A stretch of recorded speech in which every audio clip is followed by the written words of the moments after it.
ഈ മീറ്റിംഗ് നമ്മളുടെ ഏറെ ബഹുമാനായ ശ്രീലേഖാജിന്റെ ക്യാമ്പയിൻ മീറ്റിംഗ് ആണ്. അദ്ദേഹത്തിന്റെ സപ്പോർട്ട്, അദ്ദേഹത്തിന്റെ പേരിൽ ഞാൻ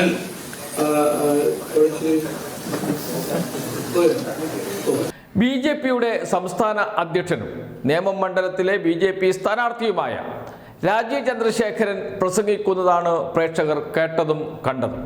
അദ്ദേഹം പറയുന്നത് ഈ പരിപാടി നടക്കുന്നത് വട്ടിയൂർക്കാവ് മണ്ഡലത്തിലെ സ്ഥാനാർത്ഥിയായ ആർ ശ്രീലേഖയുടെ വിജയത്തിന് വേണ്ടിയിട്ടാണ് എന്ന്. അത് കഴിഞ്ഞ് അദ്ദേഹം വേദിയിലേക്ക് നോക്കുമ്പോൾ വേദിയിൽ കാണുന്നില്ല ആർ ശ്രീലേഖയെ. അവർ പോയോ എന്ന് ചോദിക്കുന്നുണ്ട് രാജീവ് ചന്ദ്രശേഖർ പ്രസംഗത്തിന് ഇടെ. അതിനുശേഷം പ്രസംഗം മതിയാക്കുന്നു രാജീവ് ചന്ദ്രശേഖർ.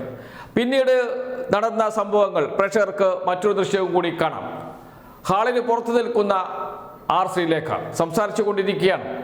ആർ ശ്രീലേഖയെ അനുനയിപ്പിക്കാൻ ബി.ജെ.പി നേതാക്കൾ ശ്രമിക്കുന്നുണ്ട്. എന്തിനാണ് ആർ ശ്രീലേഖ യോഗം ബഹിഷ്കരിച്ച് പുറത്തേക്ക് വന്നത്? കേന്ദ്ര വിദേശകാര്യമന്ത്രി പങ്കെടുക്കുന്ന യോഗമാണ്. അദ്ദേഹത്തിന് നേരിട്ടെത്താൻ കഴിയാത്തത് കൊണ്ട് ഓൺലൈനിലായാണ് അദ്ദേഹം പങ്കെടുത്തത്. വട്ടിയൂർക്കാവ് മണ്ഡലത്തിലെ പൗരപ്രമുഖരുടെ യോഗം ബി.ജെ.പി സ്ഥാനാർത്ഥി ആർ ശ്രീലേഖയെ വിജയിപ്പിക്കുന്നതിന് വേണ്ടിയുള്ള യോഗമാണ്. യോഗത്തിൽ പങ്കെടുക്കുന്നുണ്ട് രാജീവ് ചന്ദ്രശേഖർ. പക്ഷേ ആർ ശ്രീലേഖയെ കുറിച്ച്, വട്ടിയൂർക്കാവ് മണ്ഡലത്തിലെ സ്ഥാനാർത്ഥിയെ കുറിച്ച് എസ് ജയശങ്കർ ഒരു വാക്ക് പോലും പറയുന്നില്ല. ഇതിൽ പ്രതിഷേധിച്ചിട്ടാണ് ഇറങ്ങിപ്പോയത് ആർ ശ്രീലേഖ. ഇതിൽ വലിയൊരു കളിയുണ്ട്. ആ കളി എന്താണ്? തിരുവനന്തപുരം ജില്ലയിൽ ബി.ജെ.പി പ്രധാനമായും ജയിക്കുമെന്ന് വിശ്വസിക്കുകയും അതിനുവേണ്ടി പ്രവർത്തിക്കുകയും ചെയ്യുന്ന മണ്ഡലമാണ് നേമം മണ്ഡലം. തൊട്ടടുത്ത മണ്ഡലം വട്ടിയൂർക്കാവ് മണ്ഡലമാണ്. വട്ടിയൂർക്കാവ് മണ്ഡലത്തിലും കഴിഞ്ഞ തെരഞ്ഞെടുപ്പിലും ലോക്സഭാ തെരഞ്ഞെടുപ്പിലും എല്ലാം ബി.ജെ.പി വലിയ മുന്നേറ്റം നടത്തിയിരുന്നു. തദ്ദേശ സ്ഥാപനങ്ങളിലേക്ക് നടന്ന തെരഞ്ഞെടുപ്പിൽ മണ്ഡലത്തിൽ ബി.ജെ.പിക്കാണ് നേട്ടം. അതിനു മുമ്പ് ലോക്സഭാ തെരഞ്ഞെടുപ്പിൽ ബി.ജെ.പി ഒന്നാം സ്ഥാനത്ത് വന്നു. എന്ന് വെച്ചാൽ നല്ല സ്വാധീനമുള്ള മണ്ഡലമാണ് വട്ടിയൂർക്കാവ് മണ്ഡലം. ഒന്ന് ആഞ്ഞു പിടിച്ചാൽ ബി.ജെ.പിക്ക് ജയിക്കാൻ കഴിയുന്ന മണ്ഡലം. തൊട്ടപ്പുറത്ത് ബി.ജെ.പിക്ക് ജയിക്കാൻ കഴിയുന്ന മറ്റൊരു മണ്ഡലം. ഈ രണ്ട് മണ്ഡലങ്ങളുടെയും ഒരു പ്രത്യേകതയുണ്ട്. നേമത്ത് കോൺഗ്രസ് വോട്ട് പിടിക്കരുത്, എങ്കിൽ മാത്രമേ രാജീവ് ചന്ദ്രശേഖർ ജയിക്കൂ. കാരണം അവിടെ ബി.ജെ.പിയും കോൺഗ്രസും ഒന്നാണ്. കോൺഗ്രസിന് വോട്ട് ചെയ്തില്ലെങ്കിൽ ബി.ജെ.പിക്ക് വോട്ട് ചെയ്യുന്ന കോൺഗ്രസ്സുകാരാണ് നേമം മണ്ഡലത്തിൽ ഉള്ളത്. വട്ടിയൂർക്കാവ് മണ്ഡലത്തിൽ ബി.ജെ.പിക്ക് വോട്ട് കുറയണം, വോട്ട് കിട്ടരുത്. ആ വോട്ട് ആർക്ക് കിട്ടണം? യു.ഡി.എഫിന് കിട്ടണം, കെ മുരളീധരന് കിട്ടണം. കെ മുരളീധരനാണ് യു.ഡി.എഫ് സ്ഥാനാർത്ഥി. ഇവിടെ ബി.ജെ.പി വോട്ട് കെ മുരളീധരനും, എന്ന് വെച്ചാൽ വട്ടിയൂർക്കാവ് മണ്ഡലത്തിൽ. അപ്പുറത്ത് നേമം മണ്ഡലത്തിൽ, തൊട്ടടുത്ത മണ്ഡലത്തിൽ കോൺഗ്രസ് വോട്ട് രാജീവ് ചന്ദ്രശേഖരനും ബി.ജെ.പി സ്ഥാനാർത്ഥിക്കും ലഭിക്കണം. അതിനു വേണ്ടിയുള്ള കളികളാണ് ഇവിടെ നടന്നുകൊണ്ടിരിക്കുന്നത്. വട്ടിയൂർക്കാവ് മണ്ഡലത്തിൽ ഇപ്പോഴേ ബി.ജെ.പി മൂന്നാം സ്ഥാനത്താണ്.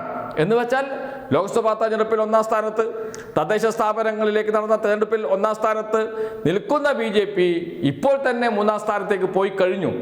കെ മുരളീധരൻ രണ്ടാം സ്ഥാനത്തേക്ക് വന്നു കഴിഞ്ഞു. കെ മുരളീധരന് കുറച്ചുകൂടി ബി.ജെ.പി വോട്ട് ലഭിക്കണം.